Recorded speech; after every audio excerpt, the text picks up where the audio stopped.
1950 को यह संविधान, हमारा जो संविधान है, उसको पूरी तरह लागू किया गया था, जिसको हम टेक्निकली संविधान दिवस उस दिन मनाते हैं।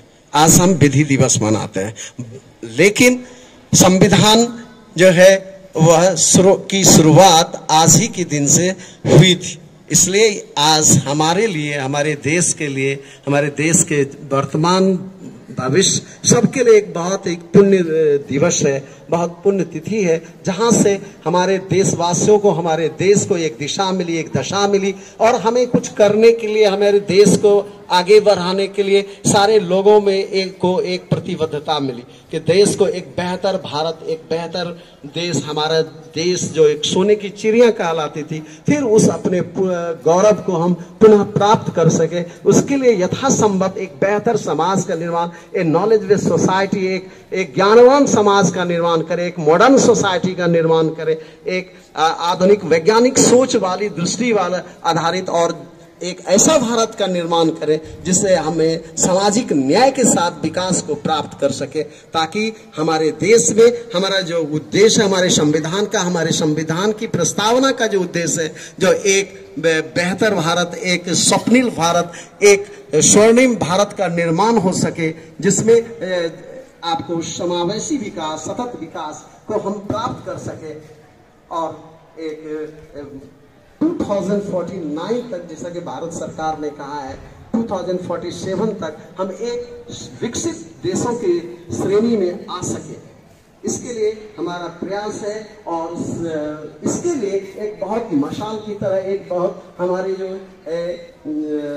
हमारे रास्तों पर दीपों को प्रज्वलित करने वाली जो एक सबसे पुण्य जो बुकों की, नियमों की जो एक श्रृंखला है या संस्था है, वह हमारे संविधान है। वह हमें हमेशा आगे रास्ता दिखाएगा, और हम उस रास्ते पर आगे चलते रहेंगे, और उम्मीद है कि हम एक सशक्त भारत, एक बेहतर भारत, एक स्वर्णिम भारत के उद्देश्य को प्राप्त कर सकेंगे। धन्यवाद। बहुत बहुत धन्यवाद सुभाष श्रीमान। अब हमारे बीच माननीय हमारे यशस्वी प्रधानाचार्य कुछ कहेंगे 2 शब्दों में।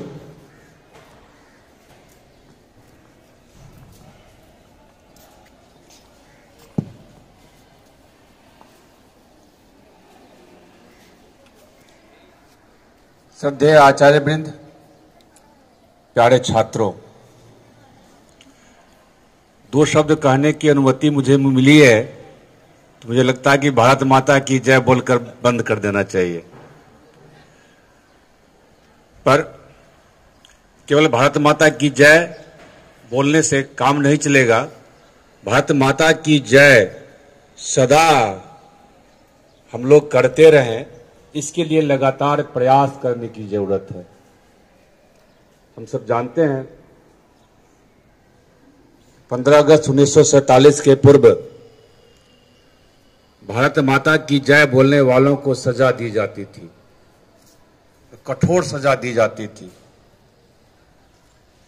और यह एक मंत्र बन गया कि भारत माता की जय बोलते हुए हजारों हजार भारत के वीर, आजादी की लड़ाई में लड़ने वाले योद्धा शहीद हो गए, लेकिन इस मंत्र को कोई दबा ना पाया। 15 अगस्त 1947 को जब अपना देश आजाद हुआ, येन केन प्रकारेण भारत का काम चलना प्रारंभ हुआ, और देश तो आजाद हो गया, अपना कोई संविधान नहीं था। इसके लिए विचार किया गया कि अपने देश में अपना संविधान हो। इसके लिए कई बैठकें हुई, समिति बनी। समिति बनने के बाद यह निर्णय हुआ कि भारत का संविधान भारत की आवश्यकता के अनुरूप हो। 1947 में जब देश आजाद हुआ तो उस समय अनेक प्रकार की समस्याएं भारत में थी। उन समस्याओं का समाधान कैसे होगा, इस पर विचार हुआ। उस अनुरूप संविधान हुआ। सबको समानता का अधिकार नहीं था। फूट डालो शासन करो की नीति पर अंग्रेज अपने भारत में शासन कर रहे थे। सभी वर्गों को अलग अलग बांटकर हमें कमजोर कर दिया गया। हमारे देश की संस्कृति को कमजोर कर दिया गया। लेकिन धीरे धीरे जब आगे बढ़े तो अपनी संस्कृति को भी हम लोगों ने मजबूत किया और चतुर्दिक विकास के लिए भी प्रयास किया। भारत का भविष्य कैसा होना चाहिए, श्रेष्ठ भारत कैसे हो। काफी चिंतन मंथन के बाद विश्व के कई देशों के संविधानों के अध्ययन करने के पश्चात 2 वर्ष 11 महीना 18 दिन के बाद एक संविधान तैयार प्रस्तुत कर दिया गया 26 नवंबर 1949 में। देश तो आजाद पहले हो गया था, तो विचार हुआ कि अब इसे प्रस्तुत कर दिया जाए। फिर भारत के कुछ विद्वानों ने विचार किया कि नहीं, 1929 में रावी नदी के किनारे एक संकल्प किया गया था कि नहीं 26 जनवरी को ही हम आजादी का दिवस मनाएंगे। इसलिए 26 जनवरी 1950 को इसे पूरे देश में लागू किया गया। तब से हम सब गणतंत्र दिवस के रूप में 26 जनवरी को मनाते हैं और संविधान दिवस के रूप में 26 नवंबर को मनाते हैं। लेकिन इस बार जो 26 नवंबर है वह रविवार का दिन है। इसके कारण एक दिन पूर्व हम सब संविधान दिवस मना रहे हैं।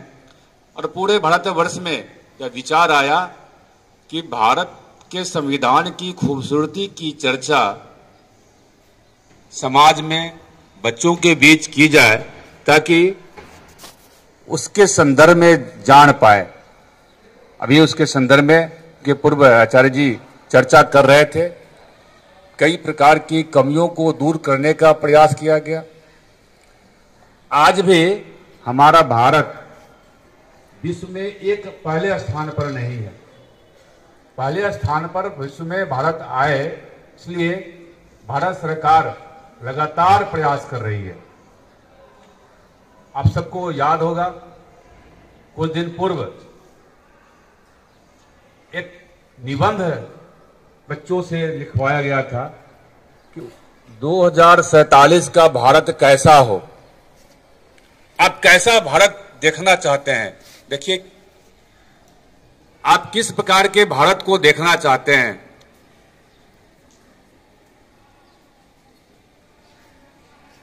ताकि आपके अनुरूप भारत हो।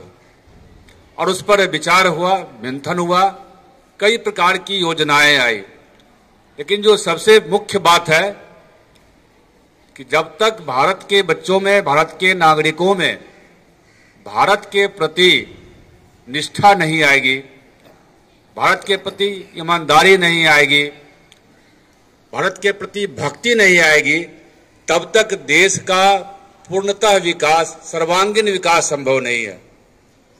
अतएव भारत के बच्चों के अंदर भारत भक्ति आए, भारत भक्ति की भावना से वह ओतप्रोत हो। खास करके संघ और विद्या भारती के विद्यालयों में इस पर विशेष बल दिया जाता है। आज हम सब संविधान दिवस मनाने के निमित्त यहाँ उपस्थित हुए हैं और इसमें भाग लेने वाले सभी आचार्यवृंद को साधुवाद, भैया बहनों को भी धन्यवाद। अभी प्रतिज्ञा होनी है। जो प्रमुख इसके बहनें हैं यहाँ खड़ी है, अब सबको हिंदी और अंग्रेजी दोनों में प्रतिज्ञा हो गई है। तो आप लोगों ने प्रतिज्ञा में देखा होगा, सुना होगा कि भारत का संविधान कि जो प्रस्तावना है वह क्या है। जब आप अभी छोटे छोटे भैया बहन आप हैं, आगे बढ़ेंगे, उस पर प्रत्येक शब्द पर जब चिंतन करेंगे, मंथन करेंगे, तो भारत का भविष्य उसमें नजर आएगा और उस अनुरूप हम आगे बढ़ेंगे। इन्हीं शब्दों के साथ मैं अपनी बात यहां पर समाप्त करता हूं। भारत माता की, भारत माता की।